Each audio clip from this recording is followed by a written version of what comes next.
क्या आप जानते हैं कि जापान नंबर वन पर क्यों है पूरे वर्ल्ड में? दोस्तों, उनकी साइंस बहुत आगे है, उनकी टेक्नोलॉजी बहुत आगे है। उनका सोचना हम लोगों से बहुत ऊपर का लेवल का है।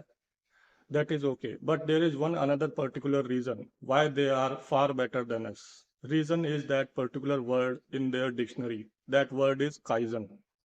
काइजन वर्ड वर्ड को अगर आप गूगल करेंगे तो उसका मतलब ये होता है कि निरंतर सुधार, continuous improvement.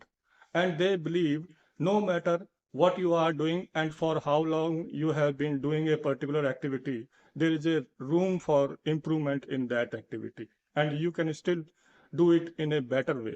They feel like this. तो दोस्तों, इस काइजन वर्ड को हम भी अपनी लाइफ में यूज कर सकते हैं कि हम जो भी कुछ कर रहे हैं या जिस लेवल तक भी हम पहुंचे हैं, we can still improve, we can do it in a better way. Only then we will be also flourishing in our life like Japan. Thank you.